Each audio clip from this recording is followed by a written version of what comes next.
Tahukah Anda bahwa peristiwa gerhana ini bagi Nabi SAW bukan peristiwa biasa, tapi peristiwa dahsyat yang luar biasa dan menakutkan? Apa yang terlintas di benak Nabi SAW saat terjadi gerhana? Lalu apa yang kemudian dilakukan Nabi SAW saat peristiwa alam ini terjadi? Saat terjadi gerhana, Nabi SAW merasakan rasa takut, bukan karena mitos yang berkembang di masyarakat tentang gerhana, tapi yang terlintas di benak Nabi SAW adalah kiamat. Ketakutan yang seakan kiamat di depan mata. Sahabat Rasulullah SAW, Abu Musa, menceritakan, saat itu terjadi gerhana matahari dan Nabi segera bangkit, takut bahwasanya itulah saatnya kiamat. Beliau pergi ke masjid dan melakukan sholat dengan berdiri, rukuk dan sujud yang panjang yang tidak pernah kulihat beliau melakukan seperti itu sebelumnya. Setelah itu beliau berkata, tanda-tanda yang diberikan Allah ini tidaklah terjadi akibat kelahiran maupun kematian seseorang. Akan tetapi Allah membuat hamba-hambanya merasa takut dengan gerhana itu. Maka apabila kalian melihatnya, ingatlah Allah, serulah Dia dan mohonlah pengampunannya. Hadis riwayat Bukhari dan Muslim.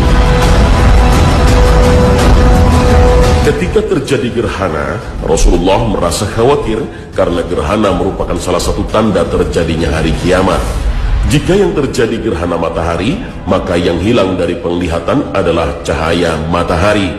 Jika yang terjadi gerhana bulan, yang hilang adalah cahaya bulan. Hilangnya cahaya bulan, kemudian dikumpulkannya matahari dan bulan merupakan salah satu tanda kiamat yang disebutkan oleh Allah Ta'ala di dalam kitabnya. Ia berkata, bilakah hari kiamat itu? Maka apabila mata terbelalak ketakutan, dan apabila bulan telah hilang cahayanya, dan matahari dan bulan dikumpulkan. Al-Quran Surah Al-Qiyamah ayat 6 hingga 9. Keempat ayat ini menjelaskan salah satu tanda-tanda kiamat yang berhubungan dengan matahari dan bulan. Jika dikaitkan dengan hadis dari Abu Musa, bukankah fenomena gerhana itu, matahari, bumi dan bulan dikumpulkan? Itulah gambaran kiamat seperti yang disebutkan Allah Subhanahu wa Ta'ala dalam Al-Quran. Hal ini pula yang ditegaskan oleh Imam An-Nawawi mengenai maksud kenapa Nabi SAW takut khawatir terjadi hari kiamat. Karena gerhana merupakan tanda yang muncul sebelum tanda-tanda kiamat, seperti terbitnya matahari dari barat atau keluarnya Dajjal, atau mungkin gerhana tersebut merupakan sebagian tanda kiamat. Kita tidak tahu peristiwa gerhana bisa saja menjadi tanda datangnya bencana atau azab, atau tanda semakin dekatnya hari kiamat. Misalnya dengan semakin lemahnya tembok yang mengurung Ya'juj dan Ma'juj, atau akan semakin keringlah sungai Efrat di Irak. Maka tidak patut bagi umat Nabi Muhammad menyambut gerhana matahari atau bulan dengan sukacita, mengabadikannya dengan berfuturia, karena tuntunan Rasulullah menyuruh kita untuk menghadapi gerhana dengan mempertebal keimanan dan terus-menerus berzikir mengingat Allah.